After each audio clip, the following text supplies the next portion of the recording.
Hello friends, this is SP Singh and welcome to smarter everyday. प्यारे दोस्तों, CTET फरवरी 2026 को target करते हुए हमारी सीडीपी क्लासेस कंटिन्यू है, जिसमें हमारा टारगेट ये है कि आपके सीडीपी में 30 मार्क्स तो आए ही, प्लस पूरे सीटेट में 150 में आपके कम से कम 130 प्लस का स्कोर आप कर पाएँ। यही हमारा उद्देश्य है और मैं चाहता ये हूँ कि आप वही पढ़ें जो आपके एग्ज़ाम के पॉइंट ऑफ व्यू से इम्पॉर्टेंट है, जो ऐसे क्वेश्चंस जो मोस्ट रिपीटेड क्वेश्चंस हैं एंड आपके एग्जाम में डायरेक्ट पूछे जाने वाले क्वेश्चंस हैं। ऐसे प्रश्नों को आप समझें, पढ़ें, ताकि आपका स्कोर बहुत अच्छा हो पाए। आज के जो 30 क्वेश्चंस हम लोग करने वाले हैं, इसमें हमने ऐसे क्वेश्चंस का कॉम्बिनेशन डाला है जिसमें कुछ क्वेश्चंस आपको लगेंगे बहुत सरल हैं, कुछ क्वेश्चंस आपको सोचने पर मजबूर करेंगे, कुछ क्वेश्चंस जो आपके बिल्कुल समझ में भी नहीं आएंगे। ठीक है, और मोस्ट रिपीटेड क्वेश्चंस है। आइए शुरू करते हैं आज की क्लास। मैं चाहता हूं कि आप पेन पेपर लेकर के बैठें और लास्ट में हमको ये जरूर बताएं कि आज के कितने में से कितने क्वेश्चंस आपके सही हुए। कुछ क्वेश्चंस ऐसे मिलेंगे आपको जो आपने कई बार पढ़े हैं और बहुत आसान लगेंगे। कुछ ऐसे क्वेश्चंस मिलने वाले हैं आपको जो आपको लगेंगे कि यार ये तो बहुत टफ क्वेश्चन है। ठीक है, तो आइए शुरू करते हैं आज की क्लास। और असर्शन रीजन वाले क्वेश्चंस भी हमने इसमें इंक्लूड किए हैं, क्योंकि वैसे क्वेश्चन कम से कम 4-4, 5-5 क्वेश्चन पूछ लेता है। चलिए, ओवरऑल मिक्सचर क्वेश्चंस रहेंगे। पहला प्रश्न आपके सामने कहता है, अनेक सिचुएशंस में विकास के विभिन्न क्षेत्र। अच्छा, विकास के विभिन्न क्षेत्र में आपको कई बार बता चुका हूं, PCSC। ठीक है, यानी physical development, cognitive development, social development और इमोशनल डेवलपमेंट। ये सारे एस्पेक्ट आपके आपस में जुड़े हुए हैं। ये विकास के क्षेत्र हैं। आपका शारीरिक विकास हो गया, मानसिक विकास हो गया, सामाजिक विकास हो गया, भावनात्मक विकास हो गया। ये क्या है? ये सभी विकास के क्षेत्र हैं अलग अलग।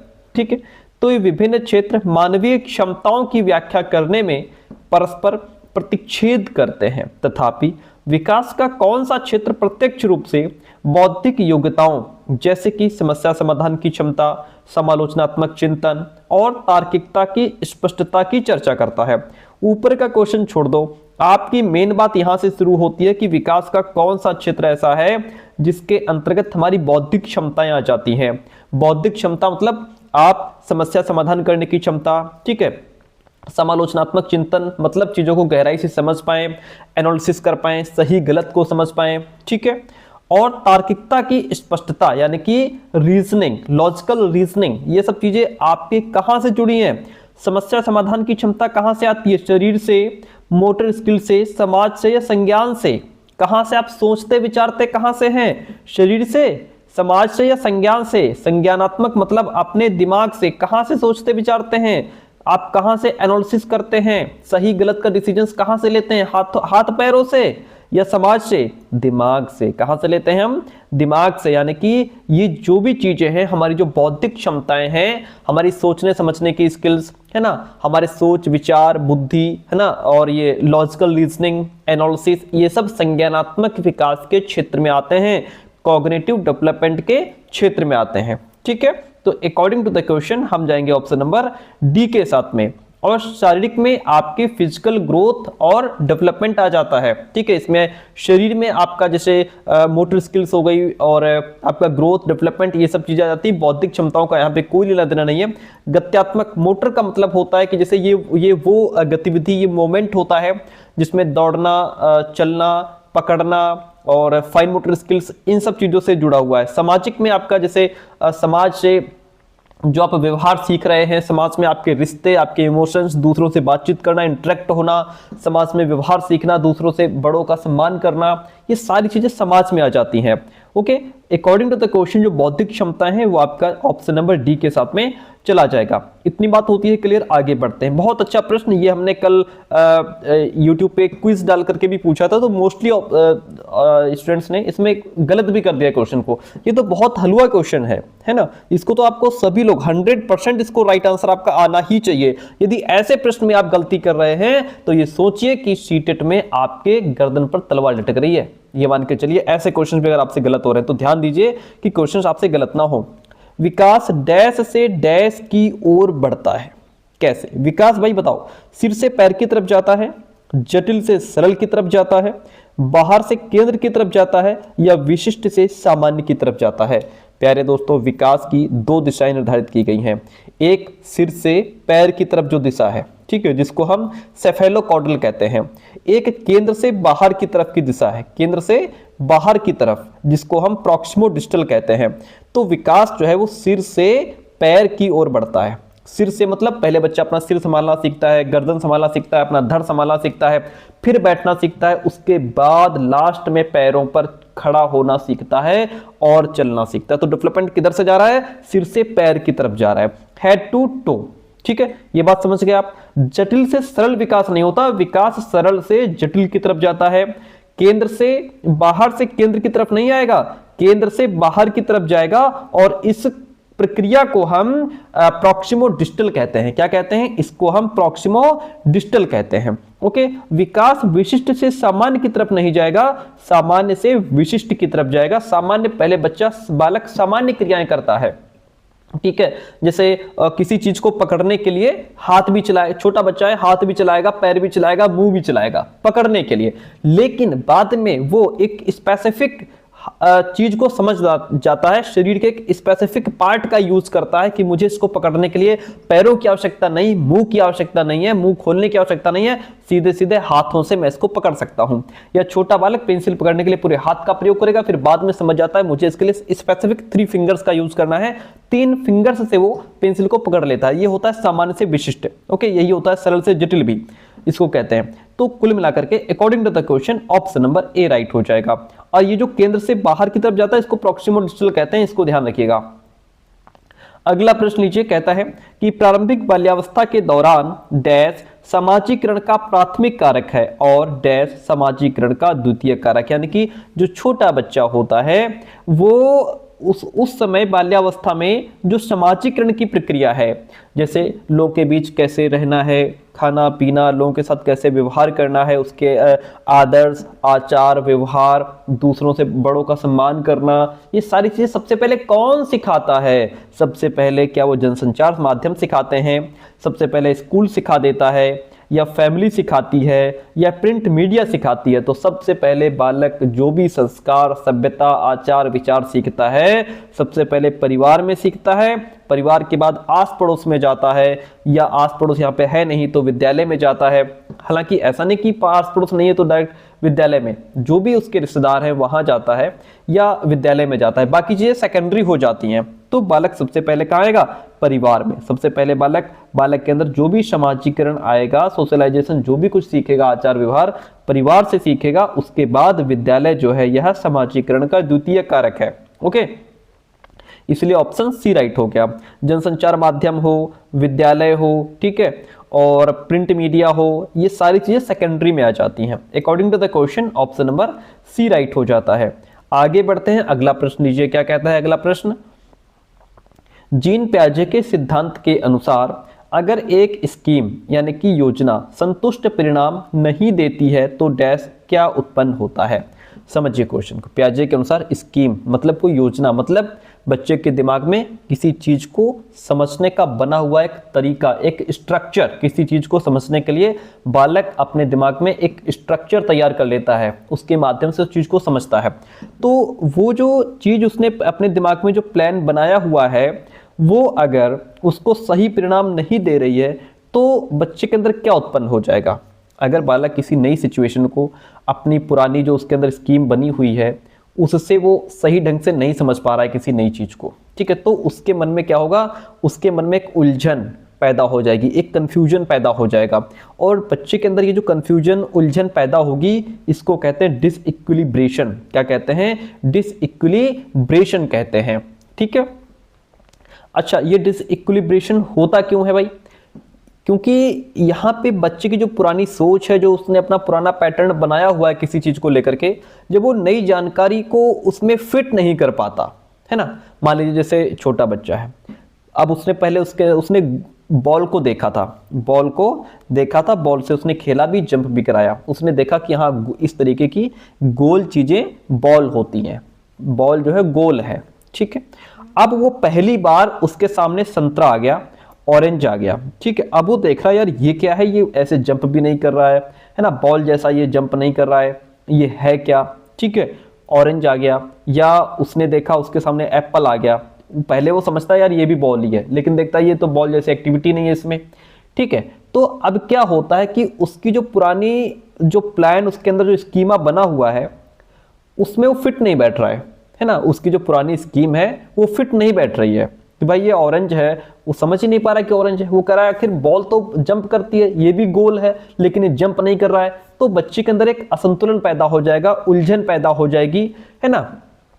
तो फिर क्या होता है कि बच्चा नई जानकारी को सीखता है, फिर बच्चा सीखता है कि हाँ ये हर गोल चीज बॉल नहीं होती, ये दूसरी चीज है। उसको कोई बताता है कि ये फ्रूट है, ये संतरा है, ये एप्पल है, ये अनार है ना, ये फ्रूट होते हैं, हर चीज गोल नहीं होती, या हर गोल चीज बॉल नहीं होती, ये उसको समझाया जाता है। फिर बालक नई जानकारी को सीख करके अपने उस स्कीम में क्या करता है, बदलाव करता है ना। इसे पियाजे ने क्या कहा है, अकोमोडेशन कहा है, जब वो अपने पुरानी जानकारी में कुछ बदलाव लेकर के आता है। जब नई स्कीम बन जाती है तो फिर बालक जो है संतुलित हो जाता है, और उसका जो इक्विलिब्रियम है, जो संतुलन है, वो लौट आता है, फिर बालक सेटिस्फाई हो जाता है। आई बात समझ में यहाँ पे, ठीक है, इतनी बात क्लियर है। तो डिसइक्विलिब्रियम, जब भी बालक किसी नई जानकारी को देख करके उसमें सेटिस्फाई नहीं होगा तो उसके अंदर एक असंतुलन पैदा हो जाएगा। आई बात समझ में, ठीक है। थ्योरी इसकी लंबी समझानी पड़ गई। अनुकरण यहाँ पे होगा नहीं, क्योंकि अनुकरण जो है इसमें बालक दूसरों को देख करके, सुन करके, उसके व्यवहार की नकल करके सीखता है। कॉन्सेप्ट ऑफ कंजर्वेशन बच्चे के अंदर 7 से 11 वर्ष की अवस्था में आएगा। विकास का समीपस्थ क्षेत्र, इसकी बात वाइगोत्स्की करेंगे। आइए ऑप्शन बी राइट हो जाता है, आगे बढ़िए। जीन पियाजे की थ्योरी रट लीजिए, हमने खूब पढ़ाया है। जीन पियाजे के संज्ञानात्मक विकास के सिद्धांत के अनुसार बच्चे किस अवस्था में ऑब्जेक्ट परमानेंस समझना आरंभ कर देते हैं, यानी कि बालक किस अवस्था में ये समझने लगते हैं कि जो चीज हमसे छुपाई गई है वो गायब नहीं हुई है दुनिया से, वो इसके पीछे छिपाई गई है। या आप बच्चे से लेकर के कोई चीज पर्दे के पीछे छिपा दो और बच्चा फिर उसको ढूंढने के लिए चल देगा, है ना, घुटने केवल चलेगा, चल देगा उसको ढूंढने के लिए। तो इसको कहते हैं ऑब्जेक्ट परमानेंस, यानी कि बालक समझता है कि जो चीज है वो छिपाई गई है, दुनिया से गायब नहीं हुई है। ये गुण बच्चे के अंदर कहां आता है भैया, 0 से 2 साल में आ जाता है, 2 से 7 साल में आता है, 7 से 11 में आता है, या 11 से 15 में आ जाता है। तो ये गुण तो बच्चे के अंदर 0 से 2 साल में, बच्चे जो है 7, 8, 10 महीने का हो, बच्चे के अंदर ये गुण आ जाता है। और छिपा दो तो ढूंढने की कोशिश करता है। ना मानो तो घर पे ट्राई करके देखना, आपके अगर कोई 10 महीने का भी बच्चा है और उससे 11 महीने का बच्चा है, उससे लेकर के चीज को छिपा देना थोड़ा सा, तो उसको ढूंढने का प्रयास करेगा। तो 0 से 2 साल के अंदर ही ये चीज बच्चे के अंदर डेवलप हो जाती है। Option A is the right one in this question. आगे बढ़िए, प्रश्न कहता है जब रमन के समक्ष हेंज की दुविधा प्रस्तुत की गई तो उसने प्रतिक्रिया व्यक्त की कि हेंज को पैसा नहीं चुराना चाहिए। यहाँ पे होना चाहिए था कि हेंज को दवाई नहीं चुरानी चाहिए थी, क्योंकि उसकी वाइफ मरने की कगार पर थी, उसको दवाई चोरी करनी पड़ रही थी। हेंज को, अब यहाँ पे रमन कहता है कि हेंज को पैसा नहीं, दवाई नहीं चुरानी चाहिए या पैसा नहीं चुराना चाहिए, क्योंकि चोरी करना अपराध है और ऐसा करने से समाज में एक अव्यवस्था फैलेगी, अराजकता फैलेगी।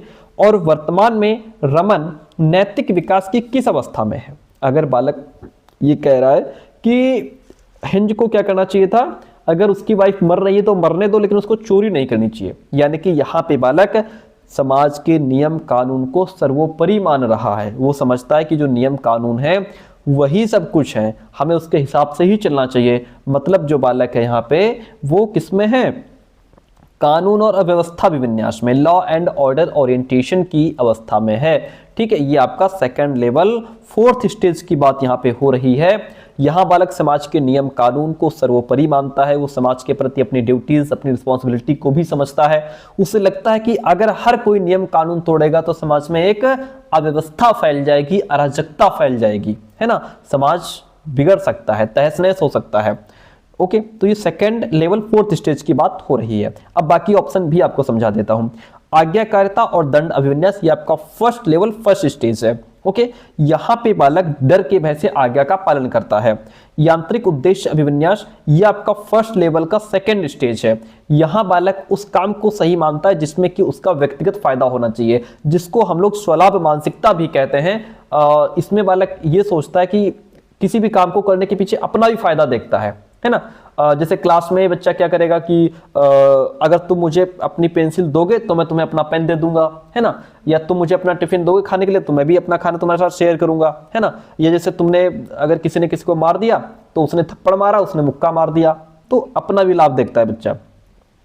Good girl good boy orientation, ये आपका सेकंड लेवल थर्ड स्टेज है। सेकंड लेवल थर्ड स्टेज में आता है। यहां पे बालक दूसरों की नजरों में अच्छा बनना चाहता है, लड़की अच्छी लड़की बनना चाहती है, लड़का अच्छा लड़का बनना चाहता है। वो चाहता है कि समाज उससे जो अपेक्षा रख रहा है वो उन अपेक्षाओं पर खरा उतर सके, ठीक है। और अगर उसे कोई कह दे कि वेरी गुड बेटा, बहुत बढ़िया, तो सामने से बच्चा थैंक यू बोलना भी नहीं भूलता है इसमें, ठीक है। तो अकॉर्डिंग टू द क्वेश्चन हम जाएंगे ऑप्शन नंबर डी के साथ में। बाकी ऑप्शंस भी आपको मैंने समझा दिए हैं। मैं एक बार फिर कहता हूं, जीन पियाजे की थ्योरी हमने कराई है, खूब मन से रट लो उसको। हमने ये किसकी बात हो रही है यहाँ पे, कोहलबर्ग की। कोहलबर्ग की थ्योरी को जो इन्होंने मोरल डेवलपमेंट थ्योरी दी है, खूब समझाया है, रट लो। और वाइगोत्स्की को भी समझा दिया है। ये तीन लोगों को यदि आपने रट लिया तो ये सोचो सीटेट आधा तो पास हो गया, ठीक है। ना तो जीन पियाजे, कोहलबर्ग, वाइगोत्स्की, ना तो ये सीटेट से बच सकते हैं, ना सीटेट इनसे बच सकता है, ये ध्यान रखिएगा। 8 से 10 नंबर पक्के करने हैं तो इन तीनों को रट लो।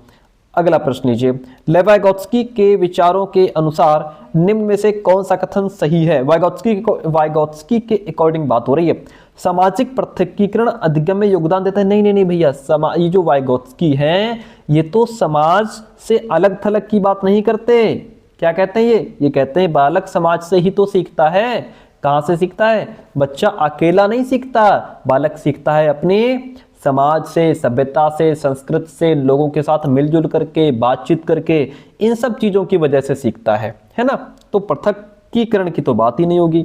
बच्चे दूसरों के सहयोग के बिना सर्वाधिक अच्छी तरह से सीखते हैं। नहीं, बच्चा दूसरों के सहयोग के बिना नहीं, दूसरों के सहयोग से ही सीखेगा। बच्चा कैसे सीखेगा? बच्चा दूसरों के सहयोग से ही सीखेगा।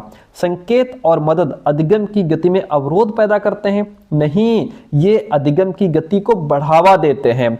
जैसे आप बच्चे को थोड़ा क्यूज दे देते हैं, हिंट दे देते हैं, इशारे कर देते हैं। उस जैसे बालक कोई क्वेश्चन लगा रहा है, फंस गया कहीं पे, अब आप उसको संकेत और इशारे दे करके कि जैसे इसमें वो फॉर्मूला लगा दो, या इसको मल्टीप्लाई करा दो, अब इसको डिवाइड करा दो, है ना, या ऐसा ही सवाल हमने तुमको पहले लगवाया था, उसी के आधार पर ये भी लगेगा। इस तरीके से आप बच्चे को थोड़ा क्यूज दे देते हो ना, तो इससे उसकी लर्निंग की स्पीड बढ़ जाती है। ठीक है, यहाँ पे क्वेश्चन गलत हो जाएगा। सांस्कृतिक उपकरण अधिगम की प्रक्रिया में योगदान देते हैं। ये वाइगोत्स्की के अकॉर्डिंग बिल्कुल सही बात लिखी है कि जो सांस्कृतिक उपकरण है, जैसे इन्होंने सबसे बड़ा सांस्कृतिक उपकरण किसको माना है? भाषा को, ठीक है, लैंग्वेज, ठीक है, ये सबसे बड़ा सांस्कृतिक उपकरण है, क्योंकि भाषा बच्चे को एक सोचने का एक तरीका देती है, दूसरों को समझने में हेल्प करती है, प्रॉब्लम को सॉल्व करने में भाषा अहम रोल अदा करती है। क्योंकि भाई देखो, बच्चा तब तक गिनती नहीं सीखता जब तक उसे 1 2 3 बोलना नहीं आ जाता। जब उसकी भाषा डेवलप होगी, बोलना सीख जाएगा, 1 2 3 बोलने लग जाएगा, तो उसको मैथ्स भी सीख लेगा, गिनती भी सीख लेगा। यानी भाषा यहाँ पे लर्निंग यानी कि गणित सीखने में हेल्प कर रही है। अगर 1 2 3 की बात करें, ABCD होगा, इंग्लिश सीखने में हेल्प करेगी, छोटा बड़ा होगा, हिंदी सीखने में हेल्प करेगी, ठीक है। अब जैसे रीडिंग राइटिंग हो गया, रीडिंग राइटिंग भी आपके सांस्कृतिक उपकरण में ही आते हैं। रीडिंग राइटिंग भी बच्चे को समझने में या उसकी लर्निंग को इंप्रूव करने में हेल्प करते हैं। जैसे सांस्कृतिक उपकरण की बात करें तो आपके सिंबल्स भी इसमें आ जाते हैं। सिंबल्स की भी बात करते हैं वाइगोत्स्की। सिंबल्स में आपका जैसे प्लस का निशान, माइनस का निशान, इज इक्वल हो गया, है ना, और आपके अक्षर हो गए, ABC हो गए, या मैप के जो साइन होते हैं, घड़ी का समय, ये सारे सिंबल हैं, है ना। इनको बच्चा समझता है, पहले इन्हीं के माध्यम से दूसरी चीजों को भी बच्चा समझ पाता है। बच्चा खुद ये नहीं समझता कि 5 + 3 भाई 5 + 3 है, आपको समझाना है, तो बच्चा ये प्लस और ये 5 ये 3 ये सब सांस्कृतिक उपकरण है जो समाज ने बच्चे को दिए हैं सीखने के लिए। इनकी बच्चे के डेवलपमेंट में बहुत अहम रोल अदा होता है। और भी सांस्कृतिक टूल जैसे कंप्यूटर हो गया, किताबें, कैलकुलेटर, है ना, ये सब बच्चे की जो सीखने की क्षमता है उसको कई गुना बढ़ा देते हैं। इसीलिए इन्होंने कहा कि सांस्कृतिक उपकरण अधिगम की प्रक्रिया में योगदान देते हैं। ऑप्शन डी राइट हो जाता है। आगे बढ़िए, 8 नंबर क्वेश्चन लीजिए। कहता है वाइगोत्स्की के अनुसार शिक्षण अधिगम की निम्न में से कौन सी विधि अधिगम को बढ़ा देती है? ठीक है, कौन सी विधि जो है वो क्या करती है? लर्निंग को प्रमोट करती है, आगे बढ़ा देती है। पैसिव इमिटेशन नहीं भैया, ध्यान रखिएगा, पैसिव बच्चा कभी नहीं होगा। अगर इमिटेशन भी होगा तो बच्चा अगर नकल भी कर रहा है तो एक्टिव होकर के ही नकल करेगा, पैसिव नहीं हो सकता बच्चा किसी भी कंडीशन में। हाँ, सहभागी अधिगम, यदि बच्चा सहभागी करके सीख रहा है, क्योंकि भाई देखो वाइगोत्स्की कहते हैं कि बच्चा अकेले नहीं सीख सकता, बच्चा दूसरों के साथ मिलकर के सीखता है, सहयोग करके सीखता है, बातचीत करके सीखता है और दूसरों के मार्गदर्शन में बच्चा सीख रहा होता है। इसलिए वाइगोत्स्की के अकॉर्डिंग सीखना सबसे अच्छा तब होता है जब बच्चा सहयोग और सहभागिता से सीखता है। सहभागी अधिगम में क्या होता है, बालक अपने टीचर्स से, अपने साथियों से, अपने समाज संस्कृति से, भाषा से, सब चीज़ों से मिलकर के सीखता है, इसे कहते हैं कोऑपरेटिव लर्निंग। ठीक है, व्याख्यात्मक शिक्षण ये तो टीचर सेंटर्ड होता है और टीचर सेंटर्ड को हम कभी बढ़ावा देते नहीं है। इसमें टीचर क्या कहते हैं, व्याख्या दे करके, एक्सप्लेन करके, है ना, चला जाता है, बालक पैसिव होकर के बस सुनते रहते हैं, बात खत्म होता है। उद्दीपन प्रतिक्रिया अनुकूलन, स्टिमुलस रिस्पॉन्स कंडीशनिंग, ये व्यवहारवादियों से जुड़ा है, इसकी बात पावलोव करेंगे, स्किनर करेंगे। ठीक है, ये भी इसमें पुरस्कार और दंड की बात की जाती है। अकॉर्डिंग टू द क्वेश्चन सहभागी अधिगम राइट हो जाता है। इतनी बात क्लियर है, वेरी गुड। अगला प्रश्न लीजिए, बाल केंद्रित शिक्षा किसकी अनुशंसा करती है? बाल केंद्रित शिक्षा कहती है कि बच्चे को सेंटर में रखो, बच्चे की रुचि, क्षमता, योग्यता, बच्चे की जरूरत, उसके हिसाब से सिखाओ, जैसा बच्चा है उसको उसके हिसाब से सिखाओ। ठीक है, स्टैंडर्ड करिकुलम को बढ़ावा नहीं देती, क्योंकि स्टैंडर्ड करिकुलम का मतलब होता है सभी बच्चों को एक जैसी किताब पढ़ाना, सेम सिलेबस देना, सेम तरीके से उनका मूल्यांकन करना, सेम तरीके से एग्जाम लेना, सब कुछ सेम नहीं। बाल केंद्रित शिक्षा कहती सेम नहीं होना चाहिए, जो बच्चा जैसा है उसकी जरूरत के हिसाब से पढ़ाओ। अगर बच्चे का आप टेस्ट भी ले रहे हो ना, तो जो बच्चा कमजोर, जो प्रतिभाशाली बच्चा है, अगर मान लीजिए आपने 2 घंटे का समय रखा तो कमजोर बच्चे को थोड़ा 2.5 घंटे का दे दो, जो बहुत डाउन बच्चा है उसको 2 घंटा 40 मिनट का समय दो, एक्स्ट्रा टाइम दो उसको, है ना। पढ़ाने में भी भाई हर बच्चे को एक तरीके से ना समझाओ, हो सकता है कोई बालक देख करके बढ़िया सीखता हो तो उसको डायग्राम के माध्यम से समझाओ, कोई बालक सुन करके बढ़िया सीखता हो तो उसको सुनकर जो है बोल करके समझाओ, कोई बालक चित्र के माध्यम से समझ रहा तो चित्र दिखा करके समझाओ। तो जो जैसा बालक है उसको उसकी जरूरत, उसकी रुचि, क्षमता, योग्यता के हिसाब से सिखाओ। ये सेम चीज अप्लाई नहीं होंगी। पुरस्कार और दंड का इस्तेमाल बाल केंद्रित शिक्षा इसका पूर्णतः विरोध करती है, इसको बढ़ावा नहीं दे सकती। व्यवहारवादी इसकी बात करेंगे। व्यक्तिगत भिन्नताओं पर ध्यान देना, इसकी बात करती है कौन? बाल केंद्रित शिक्षा की हर बालक की व्यक्तिगत भिन्नता को ध्यान में रखिए, उसकी रुचि, उसका इंटरेस्ट किसमें है, क्या उसकी योग्यता है, उसका लेवल क्या है, कहाँ तक वो सीख सकता है, क्षमता कितनी है उसकी, ठीक है, उसके हिसाब से सिखाओ। योग्यता के सत्तावादी मत का विकास करना, एंटिटी बिलीफ ऑफ एबिलिटी का मतलब होता है कि जहां बच्चा ये मान ले कि मेरी योग्यता मुझे जन्मजात मिली है, स्थिर है, इसको मैं बढ़ा नहीं सकता। जैसे अगर मुझे मैथ्स नहीं आती तो मैथ्स में चाहे जितना प्रयत्न कर लूं मुझे मैथ नहीं आएगी। ये होता है एंटिटी बिलीफ ऑफ एबिलिटी। अपनी योग्यता में क्या हो जाना? अपनी योग्यता में बिल्कुल स्थिर हो जाना कि मैं इससे आगे सीख नहीं सकता, है ना। तो एंटिटी बिलीफ ऑफ एबिलिटी नहीं होना चाहिए, ग्रोथ माइंडसेट होना चाहिए जहां बालक मेहनत करके अपनी एबिलिटी को आगे बढ़ा ले। ठीक है, और एक बात बता दूं कि ये जो आपका योग्यता का सत्तावादी मत है ना, ये यही कहता है, इसकी बात करते हैं कैरोल ड्वेक, इसकी बात करते हैं कैरोल ड्वेक इसकी बात करते हैं। वो कहते हैं कि जो बच्चा जैसा है वैसा ही रहेगा, वो चाहे जितनी मेहनत कर ले बदल नहीं सकता। तो ऐसा नहीं है। बाल केंद्रित शिक्षा कहती है बच्चा प्रयास करे, मेहनत करे, हाथ पैर मारे तो सीखेगा क्यों नहीं भाई। ये चीज हटा दो, हमें ग्रोथ माइंडसेट का डेवलपमेंट करना है बच्चे के अंदर। ऑप्शन सी आपका राइट हो जाता है। हम बढ़ेंगे नेक्स्ट प्रश्न की तरफ। अगला प्रश्न लीजिए, हार्वर्ड गार्डनर के बुद्धि के सिद्धांत के अनुसार बुद्धि, हार्वर्ड गार्डनर ने कौन सी थ्योरी दी है? मल्टीपल इंटेलिजेंस ऑफ थ्योरी, यानी कि प्रत्येक व्यक्ति में हर प्रकार की बुद्धि होती है, बस लेवल अलग अलग होता है ना। ये मैंने कल भी आपको समझा था, इसे पिछले वाली क्लास में कपिल शर्मा का उदाहरण देकर के। चलिए ऑप्शंस पर बात करते हैं। सभी बच्चों में एक समान स्तर की बुद्धि होती? नहीं भैया, कोई बच्चा जल्दी सीखता है, कोई धीमा सीखता है, कोई एवरेज सीखता है। एक समान स्तर की बुद्धि सब में कहाँ होती है? डिफरेंस होता है। एक सामान्य योग्यता है जिसका कोई जैविक आधार नहीं है। नहीं, इसका फर्क पड़ता है, जैविक आधार का फर्क पड़ता है, आपके पेरेंट्स से मिले गुणों का आपके अंदर फर्क पड़ता है। अक्सर देखा गया है कि होशियार पेरेंट्स के बच्चे होशियार होते हैं, थोड़ा मंद बुद्धि पेरेंट्स जो होते हैं उनके बच्चों पर भी उनकी बुद्धि का असर पड़ता है, बच्चे भी मंद बुद्धि टाइप के ही हो जाते हैं। ठीक है, तो जैविक आधार का भी फर्क पड़ता है। जन्म से ही स्थिर होती है। नहीं, बुद्धि जन्म से स्थिर नहीं होती। बुद्धि जो है कि इस पर इन्वायरमेंट का भी तो फर्क पड़ता है, इस पर पर्यावरणीय कारकों का कोई प्रभाव नहीं पड़ता। गलत बात है भाई, पर्यावरणीय कारकों का पूरा प्रभाव पड़ता है ना। तो आनुवंशिकता प्लस पर्यावरण दोनों का परिणाम है बुद्धि। आपको जो पेरेंट्स से बुद्धि मिली है, मान लीजिए आपके पेरेंट्स से आपको सिंगिंग बहुत अच्छी मिली है, आपकी गायकी बहुत अच्छी है, लेकिन आपको उस तरीके का माहौल ना मिले, सिंगिंग क्लासेस ना मिले, कोई अच्छा गायक कलाकार के साथ आपको गाने का मौका ना मिले, तो आपकी वो प्रतिभा निखर नहीं पाएगी प्यारे, है ना। तो ये भी काट दो। कई प्रकार की होती है, हाँ ये बात सही है। हार्वर्ड गार्डनर कहते हैं कि बुद्धि कई प्रकार की होती है और व्यक्तियों के पास विभिन्न प्रकार की बुद्धि के विभिन्न स्तर भी होते हैं भैया।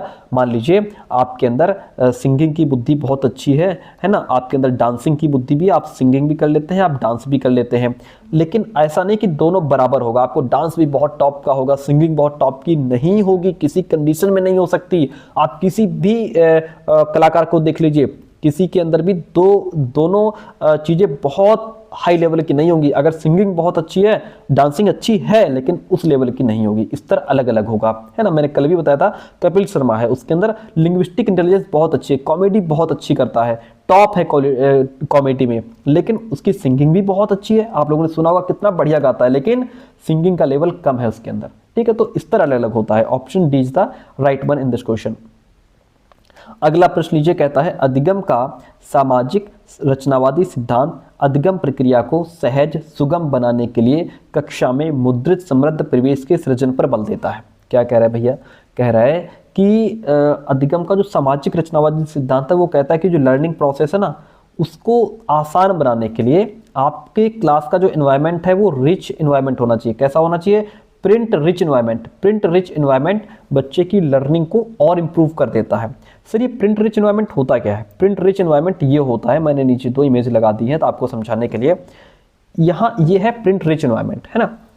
ये बच्चे की लर्निंग को आसान बना देता है। कैसे आसान बना देता है भाई? अब देखो, ये इसमें चीज़ों को प्रिंट करके लगाया गया है। यहाँ पे दीवार पर आप देख पा रहे हैं अक्षरों के चार्ट लगे हुए हैं, है ना। ये देख पा रहे हैं आप, अक्षरों के क्या हैं?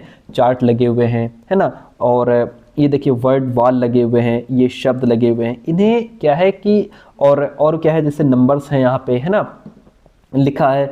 ये विंडो लिखा है, डोर लिखा है, ये देखो विंडो लिखा, ये चेयर पे चेयर लिखा है, यहाँ देखो चेयर पे चेयर लिखा है ना। ये क्या है कि बच्चों को बार बार नजर आते हैं, बच्चे बार बार इन चीज़ों को देखते हैं।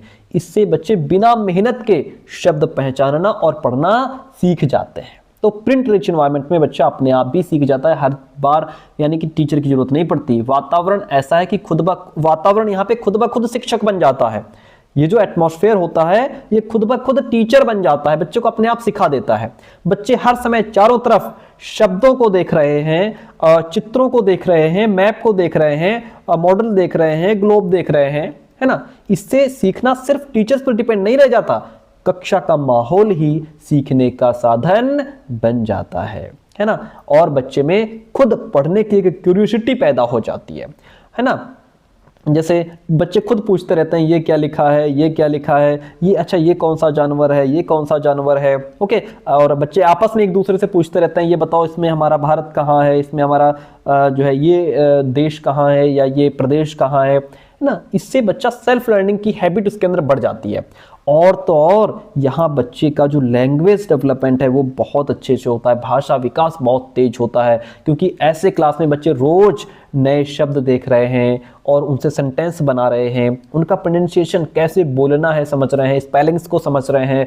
तो इससे बच्चे की रीडिंग, राइटिंग, स्पीकिंग तीनों मजबूत हो जाते हैं। बच्चा जो है कि नंबर्स के माध्यम से, और जैसे कि इसमें शेप वगैरह अगर बना दिए जाएं, है ना, तो शेप के माध्यम से चीज़ों को बहुत जल्दी समझ लेता है। बच्चा एक दूसरे को भी दिखाते हैं कि देखो ये देखो यहाँ पे विंडो है, ये देखो यहाँ पे चेयर है, इसको देखो टेबल कहते हैं। तो आपस में सीखते हैं। यहाँ बच्चा ज़्यादा एक्टिव होकर के वो खुद पढ़ता है, देखता है, लिखता है, पूछता है, यानी लर्निंग एक्टिव होती है यहाँ पे। आगे बात समझ में, प्रिंट रिच एनवायरनमेंट समझ में आ गया, वेरी गुड। अब मैंने प्रिंट रिच एनवायरनमेंट बहुत अच्छे से आपको समझा दिया। ये प्रिंट रिच एनवायरनमेंट हमारी लर्निंग प्रोसेस को बहुत आसान बना देता है, वेरी गुड। भाषा विकास में विद्यालय के परिवेश की कोई भूमिका नहीं है। नहीं भैया, अभी जस्ट मैंने बताया भाषा विकास में विद्यालय का बहुत इंपॉर्टेंट रोल है ना। अब जैसे यहीं पे प्रिंट रिच एनवायरनमेंट देख लो, यहीं पे बच्चा जब चीजों को देखेगा तो बच्चे की भाषा डेवलप नहीं होगी, शब्द नहीं देखेगा। और दूसरी बात, विद्यालय जाएगा, अपने सिलेबस को पढ़ेगा, अपने साथियों के साथ रहेगा, टीचर की बात सुनेगा, उसकी वोकेबुलरी नहीं बढ़ेगी, शब्द भंडार नहीं बढ़ेगा, तो भाषा बिल्कुल सीखेगा। विद्यालय का बहुत इंपॉर्टेंट रोल है बच्चे को भाषा सिखाने में। भाषा विकास पूरी तरह से जैविक परिपक्वता पर निर्भर होता है। ऐसा नहीं कि बच्चा जैसे जैसे बड़ा होगा उसके अंदर मैच्योरिटी आएगी तब भाषा आएगी, नहीं, बच्चे को ऐसा माहौल भी तो मिलना चाहिए। एक बच्चे को अकेले जंगल में छोड़ दो, क्या वो सीखेगा? क्या उसके अंदर शब्द भंडार बढ़ेगा? वो शब्द भंडार तब बढ़ेगा जब दूसरों के कांटेक्ट में आएगा, संपर्क में आएगा, इंटरेक्ट करेगा, बातचीत करेगा, आचार विचार, उनके विचारों को सुनेगा, अपने विचार रखेगा, है ना, तब उसके अंदर भाषा आएगी। ऐसा नहीं है। तो भाषा विकास में विद्यालय का बहुत महत्व है। ये बिल्कुल काट दो, ये कह रहा है कि कोई भूमिका नहीं है, ये बिल्कुल गलत बात है। बच्चे को प्रिंट रिच एनवायरनमेंट दो, और मैंने खूब समझा दिया आपको प्रिंट रिच एनवायरनमेंट क्या होता है। ए सही है, आर यहाँ पे गलत है। तो आपने प्रिंट रिच एनवायरनमेंट आपको हमेशा याद रहेगा कि ऐसा होता है प्रिंट रिच एनवायरनमेंट। आगे बढ़िए, अगला प्रश्न लीजिए।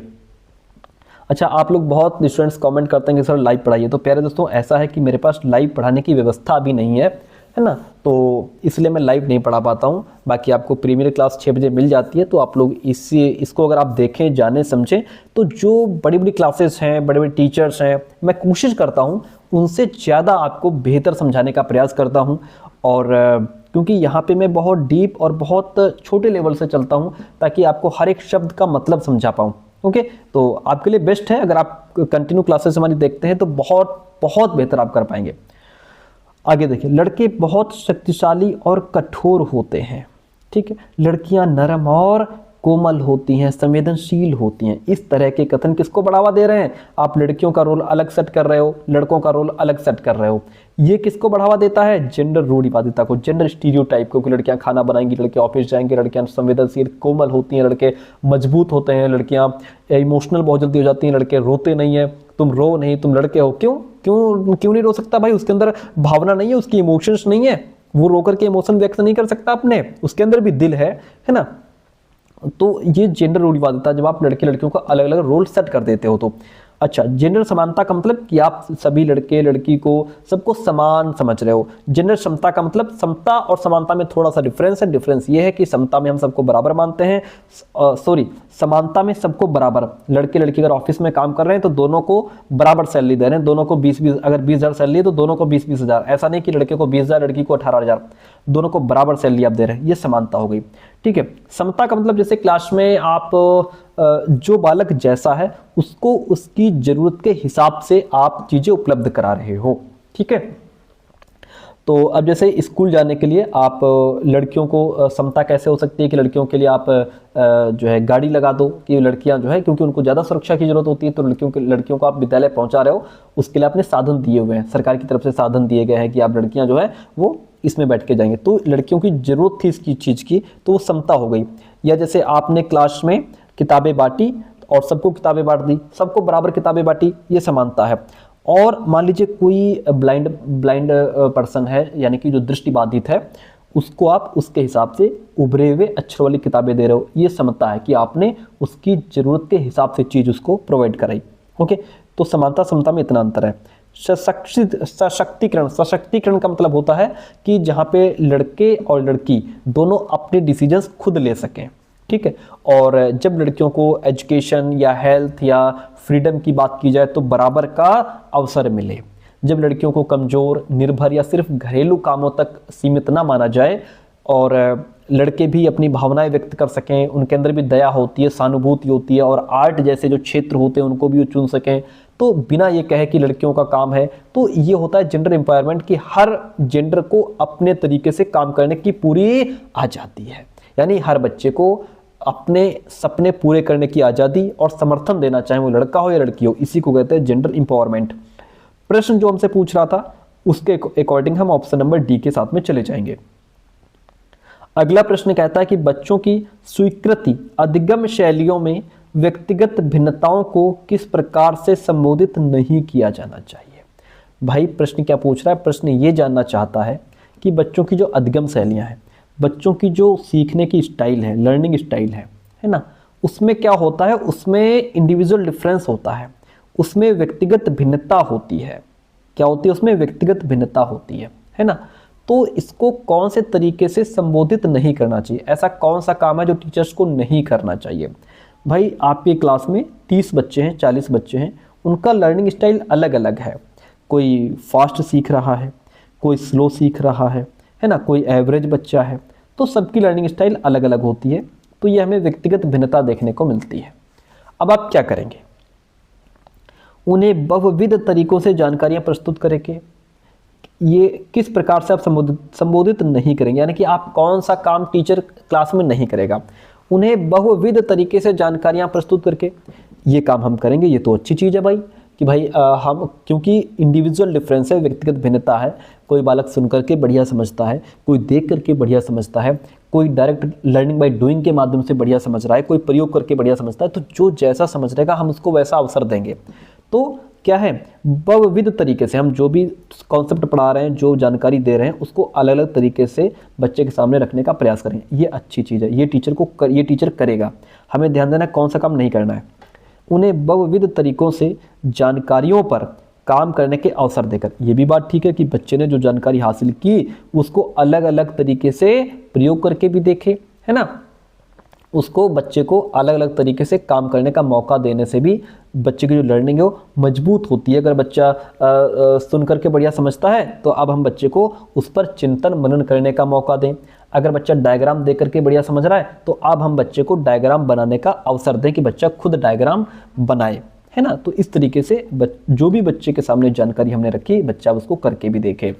उन्हें बहुविध तरीकों से काम में शामिल होने के अवसर देना, ये भी अच्छी बात है कि आप बच्चे को अलग अलग तरीके से जो काम करने का मौका दे रहे हैं, है ना, उसके लिए बहुविध तरीके से, अलग अलग तरीके से काम में बच्चे को आप शामिल होने का मौका दें।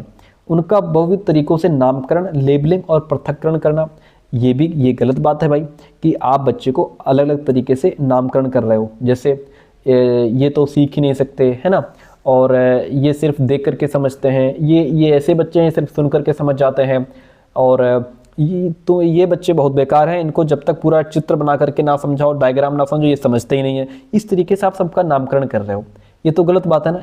इससे बच्चे पर एक टैग लग जाता है कि यार बताओ, हमको टीचर करें कि ये सिर्फ डायग्राम के माध्यम से ही समझते हैं, ये सिर्फ सुन करके ही समझते हैं, इन्हें चाहे कुछ भी डायग्राम बना के बताओ ये तो समझते ही नहीं है, सिर्फ बता दो समझ जाते हैं, या ये तो सिर्फ इनको प्रयोग करके दिखाओ तब समझते हैं। ऐसे अगर आप अलग अलग टैग दे रहे हो तो ये आप बच्चे का नामकरण कर रहे हो, ये अलग बात है। इससे बच्चे के अंदर एक क्या कहते हैं वो नहीं, कंपैरिजन हो जाता है, हीनता की भेदभाव जैसी भावना आ जाती है बच्चे के अंदर, और पृथक्करण हम बच्चे को अलग थलग भी नहीं करेंगे।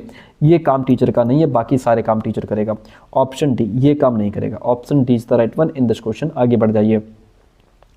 आकलन करने का मुख्य कारण क्या है? आप जो बच्चे का आकलन करते हो, टेस्ट लेते हो, इसके पीछे का मेन रीजन क्या है, यानी कि आकलन करने का मुख्य उद्देश्य क्या होता है? आकलन का मतलब क्या है भाई? आकलन का मतलब है विद्यार्थियों की जो लर्निंग प्रोसेस है, सीखने की प्रक्रिया को समझना।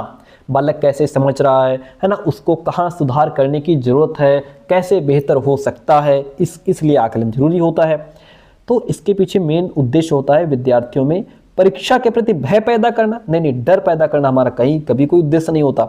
अधिगम को अनुकूलतम बनाने के लिए विद्यार्थियों की खूबियों और चुनौतियों को पहचान करना। ये बात बिल्कुल ठीक है कि भाई आकलन से टीचर को पता चलता है कि बालक की स्ट्रेंथ क्या है, बालक की वीकनेस क्या है, बालक को कहाँ किस सब्जेक्ट में अच्छा है, किस टॉपिक में अच्छा है, या किस टॉपिक में किस सब्जेक्ट में बच्चे को एक्स्ट्रा हेल्प की ज़रूरत है ना। उसके हिसाब से टीचर अपने टीचिंग मेथड में बदलाव करेगा, स्ट्रेटजी में बदलाव करेगा, है ना, तो ताकि बालक बेहतर सीख पाए। बालक की खूबियाँ, बालक की कमियाँ, जहाँ जहाँ दिक्कत है वहाँ टीचर उसको हेल्प करेगा। तो यही आकलन का मूल उद्देश्य है कि बच्चे की लर्निंग बेहतर हो जाए। बेस्ट ऑप्शन है भाई, ठीक है। विद्यार्थियों के निष्पादन के अनुसार बच्चे जैसा परफॉर्मेंस दे रहे हैं उन्हें आगे की कक्षा में प्रोन्नत करना या रोक लेना। सिर्फ ये उद्देश्य नहीं होता कि बच्चे को इम्प्रूव आगे नेक्स्ट क्लास में भेज दो, प्रमोट करो, या उसको अब यहीं रोकने की जरूरत है, ऐसा नहीं होता। ये आपका क्या कहते हैं समेटिव असेसमेंट में हो सकता है कि जिसमें हम पूरे साल पढ़ाए, टेस्ट ले लिया और फिर नेक्स्ट क्लास में भेज दिया, उसमें हो सकता है, लेकिन उसके लिए भी बेस्ट ऑप्शन नहीं है ये। तो ये तो गलत है ही। विद्यार्थियों को श्रेणी देना और वरीयताओं में वर्गीकृत कर देना, कि बच्चे को आप एक श्रेणी दे दी आपने कि ये सारे ए ग्रेड के बच्चे, ये बी ग्रेड के, ये सी ग्रेड के श्रेणियों में बांट दिया है ना, या आपने कह दिया ये बहुत अच्छे बच्चे हैं, ये एवरेज हैं, ये कमज़ोर की कैटेगरी में आपने डाल दिया। बच्चों को रैंक दे दी, first rank, second rank, third rank के आधार पर आप बच्चों को कंपेयर कर रहे हैं। This is not good. Best option क्या है कि विद्यार्थियों को अनुकूलतम बनाने के लिए विद्यार्थियों की खूबी और उसकी चुनौती को पहचान करके उनकी लर्निंग को इम्प्रूव करना ही आकलन का मुख्य उद्देश्य होता है। प्रश्न अगला लीजिए। आप विद्यार्थियों में समालोचनात्मक चिंतन को समुन्नत करना चाहते हैं, यानी कि बच्चे के अंदर आप क्या करना चाहते हैं, क्रिटिकल थिंकिंग को प्रमोट करना चाहते हैं कि बच्चे के अंदर ऐसी सोच डेवलप हो जिससे बच्चे के अंदर लॉजिकल रीजनिंग आ पाए, बच्चा तर्क वितर्क कर पाए, बच्चा एनालिसिस कर पाए, सही गलत का निर्णय, सही गलत को समझ पाए, अच्छे डिसीजंस ले पाए, चीज़ों के बारे में गहराई से सोच विचार कर पाए। That is called critical thinking. ये बच्चे के अंदर आपको डेवलप करनी है। तो ऐसा करने के लिए आप निम्न में से किन स्किल्स को बढ़ावा देंगे? हम कन्वर्जेंट थिंकिंग को कभी बढ़ावा नहीं देंगे, क्योंकि कन्वर्जेंट थिंकिंग में क्या होता है, बालक बस एक ही आंसर पे अटक जाता है। किसी भी प्रश्न का सिर्फ एक आंसर ढूंढने का ही प्रयास करता है कि बस एक आंसर मिल जाए, बात खत्म। हम सेल्फ रिफ्लेक्शन, स्वयं चिंतन, प्रतिबिंबन पर बल तो देंगे, अच्छी बात है, क्योंकि ये आपका सेल्फ रिफ्लेक्शन को मेटाकॉग्निशन भी कहते हैं, जिसमें बालक स्वचिंतन, खुद चिंतन करता है, अपने ऊपर चिंतन करता है कि क्या मैंने सवाल सही लगाया, अगर सही लगाया है इसमें ये फॉर्मूला लगाया, अगर गलत हुआ तो क्यों गलत हुआ, कहाँ कमी रह गई, है ना, मेरा कौन सा सब्जेक्ट अच्छा है, किस सब्जेक्ट में मैं खराब हूँ, या मैं किस स्ट्रेटजी से मैं बेहतर कर सकता हूँ, किस मेथड से मैं अच्छा सीखता हूँ। यानी बालक अपने अंदर झांक करके देखता है, सेल्फ रिफ्लेक्शन, अपने ऊपर प्रकाश डालता है बालक, है ना। बालक क्या करता है, आत्मनिरीक्षण, इंट्रोस्पेक्शन करता है ना। तो जैसे बालक समझता है मैं कैसे सीखता हूँ, या मुझे क्या नहीं समझ में आ रहा है, मुझे सीखने के लिए कौन सा तरीका चाहिए, है ना, मैंने जो मैं समझ पा रहा हूँ क्या वो सही है, गलत है, कहाँ सुधार की जरूरत है, ये सारी चीज़ें, है ना, ये इन स्किल्स को हम बढ़ावा देंगे। जब बच्चे के अंदर ये क्षमता आ जाएगी, इसका मतलब बच्चा क्रिटिकल थिंकिंग भी कर पाएगा। रट्टाफिकेशन पर कभी कोई दबाव जोर नहीं, कोई बढ़ावा नहीं, और पैसिव तो कभी हो ही नहीं सकता। Option B is the right one in this question. आगे बढ़ जाइए। अगला प्रश्न लीजिए। कहता है विद्यालयों में सुविधा वंचित बैकग्राउंड, ऐसे बैकग्राउंड से आपके आने वाले बच्चे, ऐसे बैकग्राउंड से बच्चे आए हैं जिन्हें सीखने की कोई सुविधा नहीं मिली, समाज से अलग थलग हो गए, कमज़ोर हैं, गरीब परिवार से आए हैं, उन्हें सीखने के कभी कोई अवसर नहीं मिले, ऐसे बच्चे हैं आपकी क्लास में, ठीक है। उनको निम्न स्तरीय परफॉर्मेंस किस ओर संकेत कर रही? आपकी कक्षा के बच्चे हैं, सुविधा वंचित बैकग्राउंड से आ रहे हैं, उनकी परफॉर्मेंस जो है, परफॉर्मेंस कहती है, परफॉर्मेंस उनकी लो है। अब बच्चे की परफॉर्मेंस लो है, वो चाहे जिस बैकग्राउंड से आए हों, लेकिन आपका उत्तरदायित्व तो बनता है कि उनकी परफॉर्मेंस क्यों कमजोर है भाई, है ना। आप सबको साथ में बैठा करके पढ़ा रहे हो, फिर भी बच्चे की अगर परफॉर्मेंस लो है तो इसके पीछे का रीजन कौन होगा? टीचर होगा, विद्यालय होगा। आई बात समझ में? ऑप्शंस पढ़िए। विद्यालय सभी विद्यार्थियों की आवश्यकताओं की ओर ध्यान देता है। अगर ध्यान देता विद्यालय तो इन बच्चों की परफॉर्मेंस लो नहीं होती, बाकी बच्चों की तरह ही हाई होती या एवरेज होती, लो तो नहीं होती, है ना। ये तो गलत बात है, इसका मतलब विद्यालय ध्यान नहीं दे रहा है। उनके माता पिता शिक्षा का महत्व नहीं समझते, इससे क्या मतलब है? माता पिता शिक्षा का महत्व समझें ना समझें, बच्चा तो आपके विद्यालय में पढ़ने आ रहा है ना, आप उसको पढ़ा रहे हैं ना, तो फिर इसमें जो है कि पेरेंट्स का क्या रोल है? ठीक है, अच्छी बात है, पेरेंट्स का रोल होता है, लेकिन वो शिक्षा के महत्व को नहीं समझ रहे हैं। इसका परफॉर्मेंस, इसका प्रेशर या इसका प्रभाव इस पर नहीं पड़ना चाहिए कि बच्चे की परफॉर्मेंस लो क्यों है। अगर परफॉर्मेंस लो है, इसके पीछे का रीजन वो टीचर है जो सही से पढ़ा नहीं रहा, या अलग थलग कर रहा है, या भेदभाव कर रहा है ना, तो ये भी गलत है। विद्यालय सभी बच्चों की आवश्यकताओं एवं योग्यताओं को संबोधित नहीं कर पाते। हाँ, ये बात ठीक है कि अगर बच्चे की जो निष्पादन, जो परफॉर्मेंस की क्षमता लो है, इसके पीछे का रीजन क्या है? इसका मतलब है कि जो टीचर है वो बच्चे की आवश्यकता को नहीं समझ रहा है कि बच्चे की रुचि किस में है, योग्यता कितनी है, लेवल क्या है, कहाँ तक सीख सकता है, उसकी ज़रूरत क्या है, आवश्यकता क्या है। क्योंकि स्कूल हर बच्चे की जो पर्सनल नीड है उसको नहीं पहचान पा रहा है। जो कमज़ोर बैकग्राउंड वाले बच्चे हैं उनको एक्स्ट्रा टाइम नहीं दे रहा है टीचर, एक्स्ट्रा सपोर्ट नहीं मिल पा रहा है ना। उनकी जो लर्निंग स्टाइल है, उनकी जो भाषा है, जो समाज की परिस्थिति है, इन सब पर ध्यान ही नहीं जा रहा है विद्यालय का। टीचर्स का, इसलिए वो स्कूल में थोड़ी उनका जो प्रदर्शन है वो लो हो रहा है। यानी गलती बच्चे या परिवार की नहीं, स्कूल की व्यवस्था में कमी है, सिस्टम में कमी है आपके। हम कभी भी बच्चे की गलती उसके परिवार में, उसके समाज से, कहीं से भी, वो जंगल से आया हो, कोई मतलब नहीं। अगर बच्चा गलत हुआ, बच्चा फेल हो रहा है, मतलब आप फेल हो रहे हैं, आपका सिस्टम फेल हो रहा है। और ध्यान रखिएगा सीटेट में यही चीज होती है, यदि आपने बच्चे को संभाल लिया तो बच्चा आपको संभाल लेगा, यानी आपको सीटेट पास करा देगा। यदि आपने बच्चे के साथ थोड़ा बहुत भी भेदभाव ऊपर नीचे किया तो आपका सीटेट ऊपर नीचे हो जाएगा।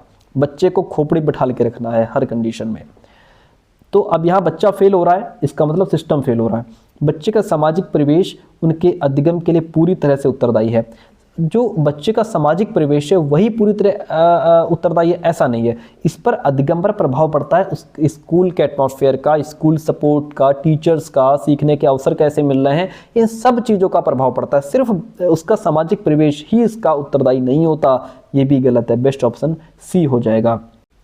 चलिए 17 नंबर क्वेश्चन आपके सामने है, और ये क्वेश्चन आपको थोड़ा सोचने पर मजबूर करेगा, थोड़ा आपको टफ लगेगा, लेकिन इसको वीडियो को पॉज करके आप इसको खूब पढ़ करके अपने आप आंसर दीजिए, फिर मैं तो आपको बता ही रहा हूँ। देखिए क्वेश्चन कह रहा है कि विकलांगता व्यक्तिगत और सामाजिक कारकों के बीच बाधित अंतःक्रियाओं का परिणाम है। ठीक है, यानी कि जो विकलांगता है वो व्यक्तिगत और सामाजिक दोनों कारकों के बीच बाधित अंतःक्रियाएं जो होती हैं उनका परिणाम है। विकलांगता का कौन सा मॉडल इस दृष्टिकोण को समर्थन देता है, बताइए। अपने आप आंसर करने का प्रयास कीजिए, बाकी मैं बता रहा हूँ। चिकित्सीय होगा, दानशीलता होगा, सामाजिक होगा या मानवीय अधिकार होगा। पहले समझिए क्वेश्चन क्या कह रहा है। ये क्वेश्चन आपका बहुत बढ़िया है, 2-3 बार पूछा गया है।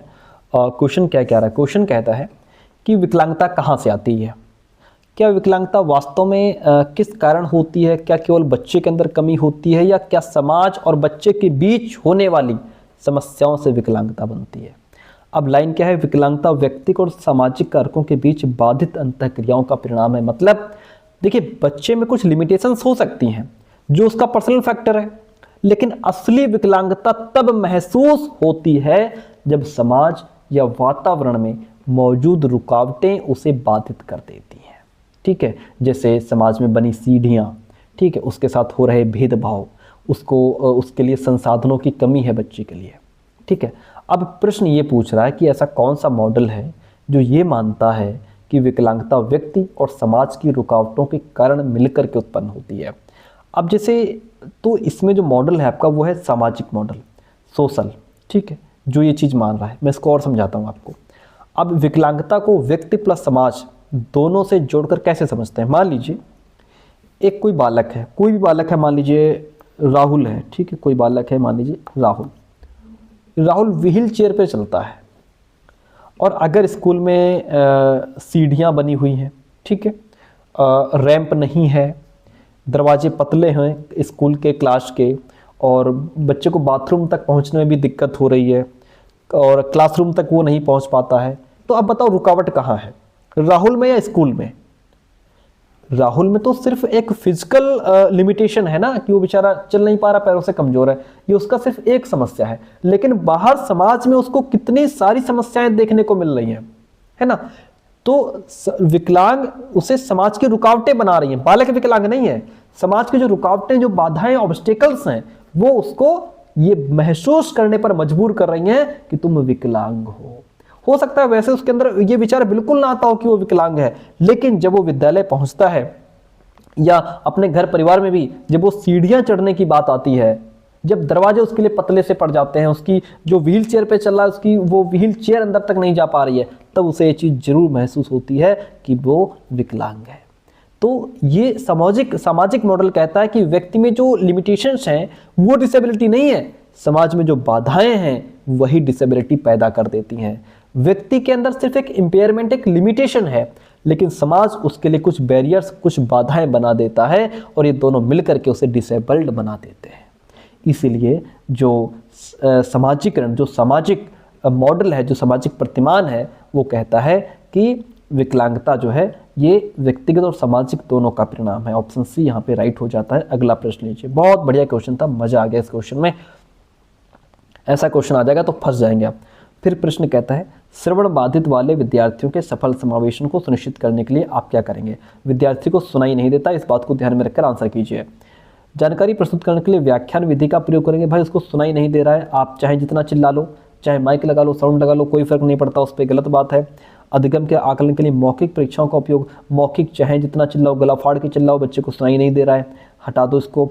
कक्षा में सांकेतिक भाषा का प्रयोग का निषेध नहीं, निषेध कर देंगे, सांकेतिक भाषा का निषेध करेंगे तब भी उसको कुछ समझ में आने वाला नहीं है। सांकेतिक भाषा का निषेध नहीं, सांकेतिक भाषा का प्रयोग करो, ठीक है। बच्चे को संकेत के माध्यम से समझाओ, उसको दिखाई नहीं दे रहा, उसको सुनाई नहीं दे रहा, दिखाई तो दे रहा है, संकेतों से कम समझ तो लेगा। निषेध कर रहे हो तुम, गलत बात है। यह सुनिश्चित करना कि मौखिक संप्रेषण दृश्यात्मक प्रस्तुतिकरण के साथ पूरा होना चाहिए, बात बिल्कुल ठीक है। अगर बच्चे को सुनाई नहीं दे रहा है तो जो आप मौखिक संप्रेषण है, जो आप बोल करके समझाने वाले हो, उसको थोड़ा दिखा करके समझाओ। क्या करो, दिखा करके समझाओ, संकेत के माध्यम से समझाओ, तो बच्चा समझ लेगा, ठीक है। जो चीज़ आप ओरल समझा रहे हो उसको थोड़ा विजुअल रिप्रेजेंटेशन करो। सामने आप जैसे स्मार्ट बोर्ड हो सकता है, आपका डिजिटल बोर्ड हो सकता है, या आप चित्र बना करके समझा सकते हो, वो सारी चीज़ें आप कर सकते हो। ऑप्शन डी राइट हो जाता है। अगला प्रश्न नीचे कहता है मेधावी या प्रतिभाशाली बच्चों में किस तरह की संभावना होती है। जो प्रतिभाशाली, जो मेधावी बच्चा होता है, उसके अंदर किस तरह की भावना होती है। उनमें मूल बातों की सहज समझ का अभाव होता है। नहीं भैया, प्रतिभाशाली मेधावी बच्चा है, उसके अंदर गहरी समझ होती है, ठीक है। अपने सहपाठियों की तुलना में काफ़ी धीमी गति से सीखते हैं। नहीं, वो बहुत तेज़ और बहुत क्रिएटिव रिस्पॉन्स देते हैं बच्चे, ओके। यदि कार्य चुनौती भरा है तो उस काम को तुरंत छोड़ देते नहीं, इनको तो चैलेंज वाले काम में मज़ा आता है। चुनौती भरे काम की ओर ये ज़्यादा अट्रैक्ट होते हैं कि आओ हम देखते हैं इसको कैसे हल नहीं होगा सवाल। समाधान खोजने के प्रति इच्छा व्यक्त करते हैं, ये बात ठीक है। जो मेधावी बच्चे होते हैं, कोई प्रॉब्लम इनके सामने रख दो, एक जोर जरूर लगाएंगे उसको हल करने में, है ना। ये उनकी विशेषता होती है। प्रॉब्लम्स का सोल्यूशन ढूंढने में उनको इंटरेस्ट आता है, मज़ा आता है, और ये बालक बहुत क्यूरियोसिटी इनके अंदर होती है, क्वेश्चंस पूछते हैं, नई नई स्ट्रैटेजीज अपनाते हैं, नए नए तरीके अपनाते हैं प्रॉब्लम को हल करने के। ये अच्छी चीज़ है, बहुत ईगरनेस इनके अंदर, इच्छा होती है। Option D is the right one in this question. 20 number प्रश्न नीचे कहता है निम्नलिखित में से कौन सा प्रावधान attention deficit hyper activity disorder वाले विद्यार्थी के लिए चुनौती प्रस्तुत करेगा। कौन सा ऑप्शन इसमें ऐसा है जो उनके लिए समस्या खड़ी कर देगा। देखिए, ADHD वाले बच्चे कौन होते हैं, बहुत एक्टिव और चुलबुले टाइप के, है ना, उछल कूद मचाने वाले, और इनके अंदर क्या होता है, ध्यान ये ज़्यादा लगा नहीं सकते, कंसंट्रेट इनसे होता नहीं है। तो ये ऐसे बच्चे होते हैं, इनके लिए समस्या कहाँ है बताओ। लिखित प्रदत्त कार्यों के लिए सहायक प्रौद्योगिकी तक सुगम पहुँच, ये इनके लिए चुनौती नहीं है, ये इनके लिए बहुत अच्छी चीज़ है कि जो आप लिखने की सामग्री दे रहे हो, लिखने वाला काम दे रहे हो, उसके साथ साथ आप थोड़ा असिस्टिव टेक्नोलॉजी यानी कि सहायक प्रौद्योगिकी भी आप इनको दे रहे हो। सहायक प्रौद्योगिकी का मतलब होता है कुछ इलेक्ट्रॉनिक साधन, डिजिटल साधन, जैसे आपने कंप्यूटर या टैबलेट दे दिया, तो अगर बच्चे को लिखने में कठिनाई हो तो छात्र टाइप कर सकता है, गूगल पे जाके वॉइस टाइपिंग कर सकता है अगर लिखने में दिक्कत है तो, है ना। और ऑडियो बुक्स आपने डिजिटल नोट्स दे दिए, बच्चा सुन करके सीख लेगा, बार बार उसको लिखना नहीं पड़ेगा, और बच्चा स्कैन करके कॉपी कर लेगा। ये सारी चीज़ें आपने उसको दे दी तो बच्चे के लिए काम आसान हो गया, ये उनके लिए हेल्प करेगा। विभिन्न संवेदी इंद्रियों का उद्दीपन, ये भी बच्चे के लिए बहुत अच्छी चीज़ है कि अगर बच्चा जो है अपने अधिक से अधिक सेंस ऑर्गन का यूज़ कर रहा है, क्योंकि जब बालक अपनी एक से अधिक इंद्रियों का प्रयोग करता है तो बच्चा ज़्यादा एक्टिव होता है। जैसे बालक सुन करके भी समझ रहा है, देख करके समझ रहा है, चीज़ों को टच कर पा रहा है, महसूस कर पा रहा है ना। तो ये ज़्यादा सेंस ऑर्गन का प्रयोग करेगा तो बच्चा ज़्यादा एक्टिव रहेगा, ये उनके लिए अच्छी चीज़ है। तो चुनौती कौन सी चीज़ खड़ी कर देगी, प्रदत्त कार्यों को छोटे छोटे प्रबंधनीय समूहों में प्रस्तुत करना, ये भी बच्चे के लिए चुनौती नहीं है, ये उसके लिए प्लस पॉइंट है कि आपने उसके काम को छोटे छोटे टुकड़ों में बांट दिया, है ना। जब आप काम को स्टेप्स में या पार्ट्स में डिवाइड कर देते हैं तो बच्चा थोड़ा काम करेगा, फिर थोड़ा रुक जाएगा, थोड़ा काम करेगा, फिर थोड़ा रुक जाएगा। इससे वो स्ट्रेस नहीं लगेगा, उसको बहुत ज़्यादा काम भी नहीं लगेगा कि बहुत काम है मेरे पास, है ना। इकट्ठा काम दे दोगे ज़्यादा लगेगा, टुकड़ों में काम दोगे तो एक काम कर लेगा, उससे लगेगा हाँ एक स्टेप पार हो गया, दूसरा स्टेप पार हो गया, ऐसे उसका इंटरेस्ट बढ़ेगा, बच्चा बोर नहीं होगा। ये भी अच्छी बात है, नहीं ये अच्छी बात है।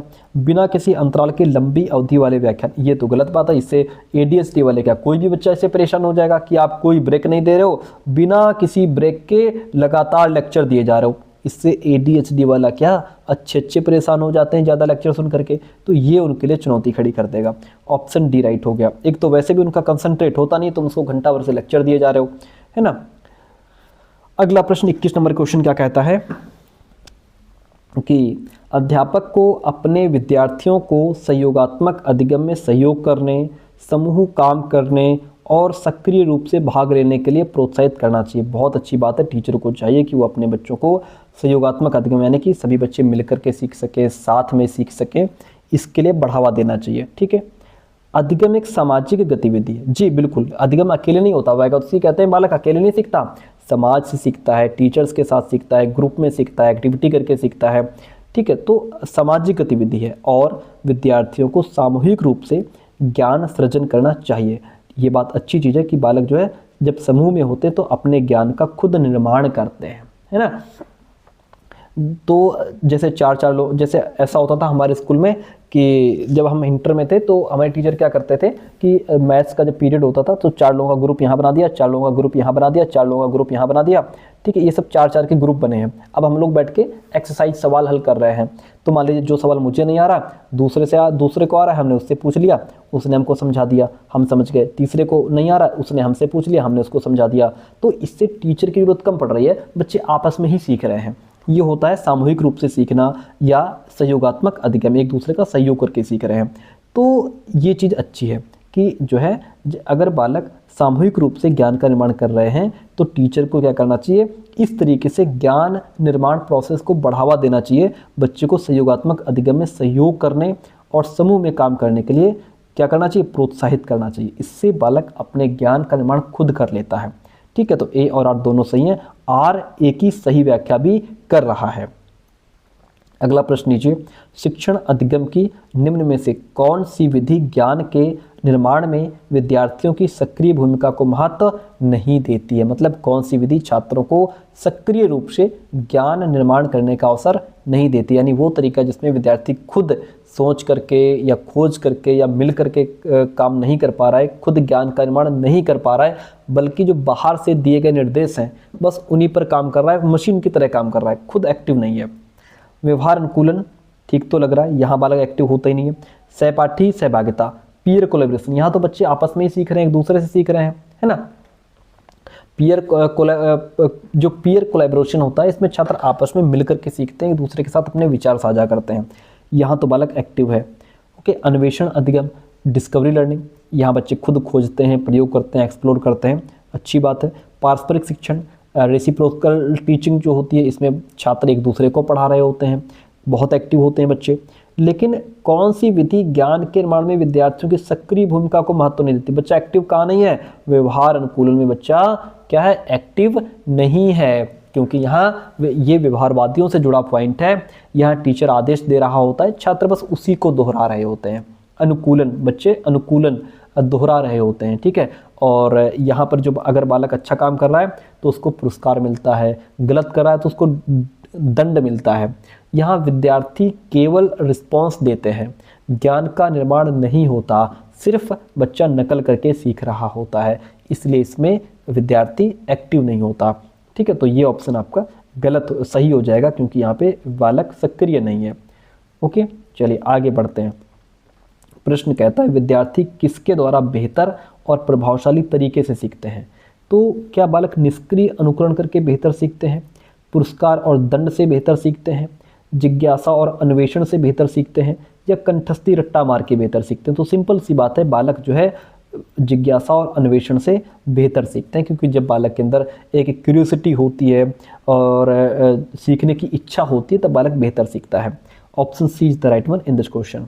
ठीक है, बालक अन्वेषण करेगा, डिस्कवर करेगा, खोज करके अपने खुद ज्ञान का निर्माण करेगा, बालक बेहतर सीखेगा।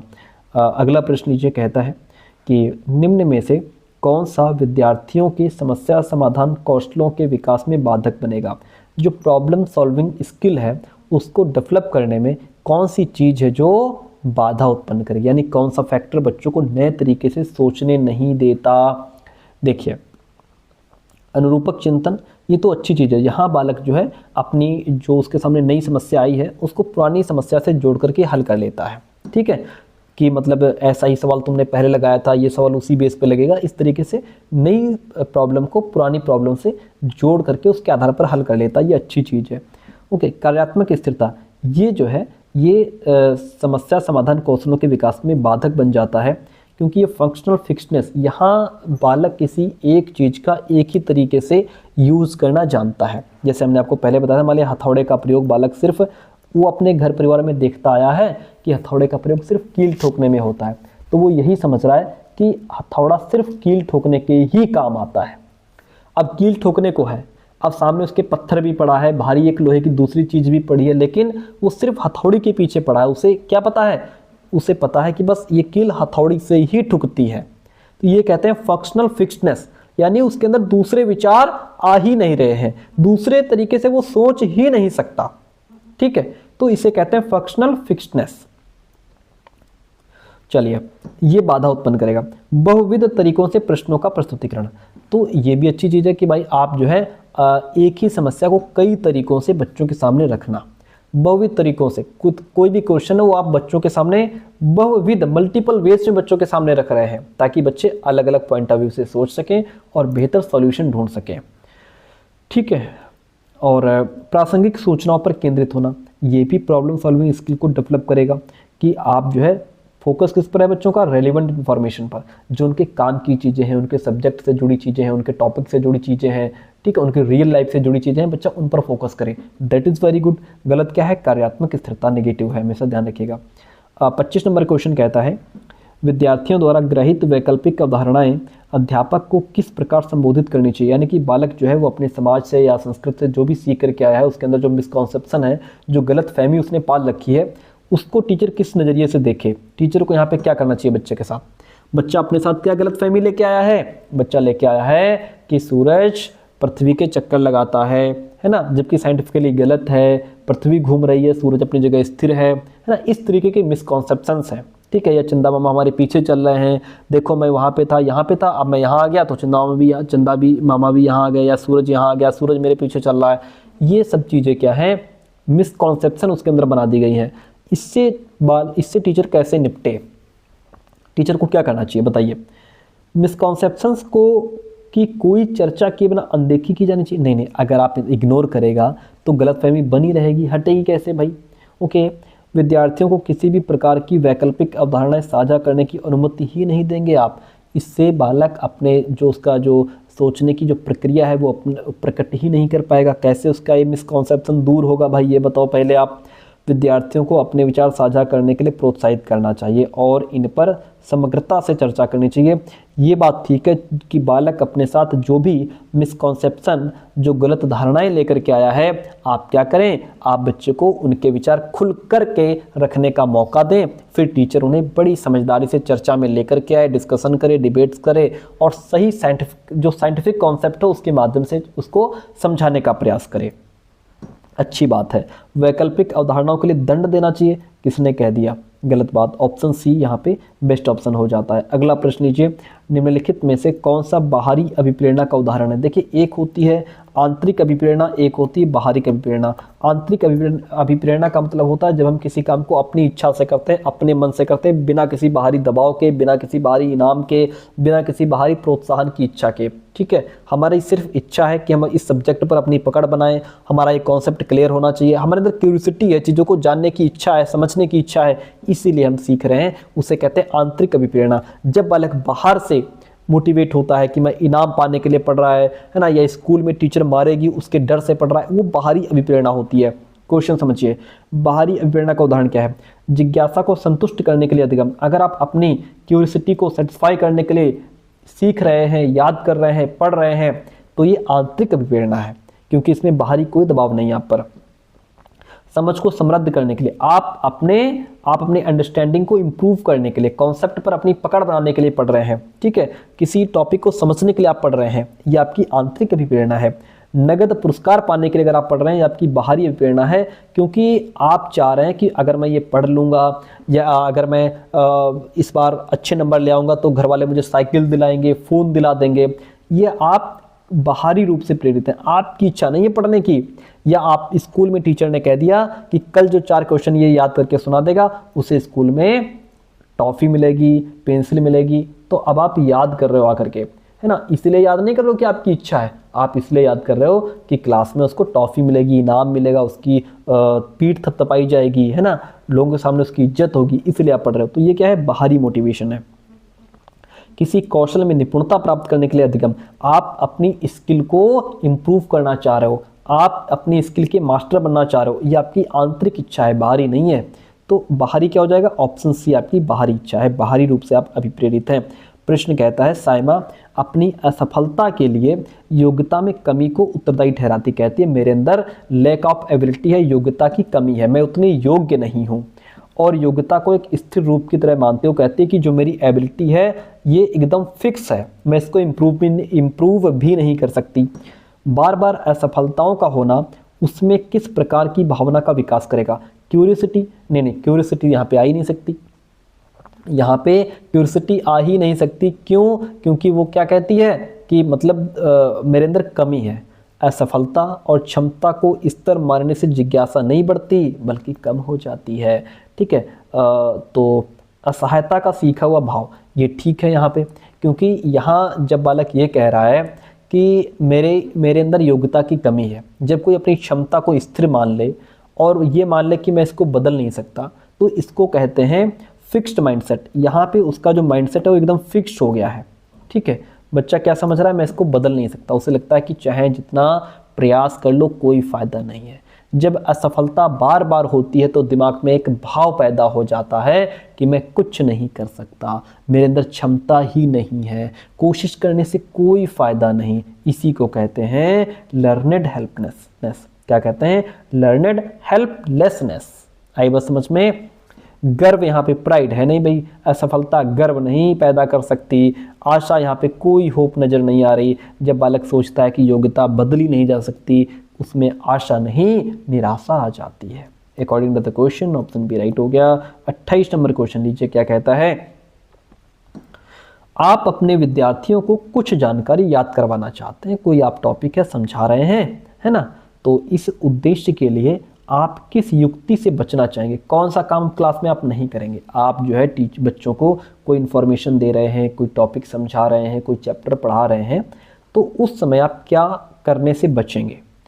आप उन्हें निष्क्रिय रूप से कई बार दोहराने के लिए कहेंगे, नहीं, बच्चा पैसिवली रिसाइट नहीं करेगा। बच्चा अगर रिसाइट भी करे तो एक्टिव होकर के करे ताकि उसको समझे, है ना। अगर बच्चा निष्क्रिय है तो उस चीज़ को हम खत्म करने का प्रयास करेंगे, उसको हटाने का प्रयास करेंगे।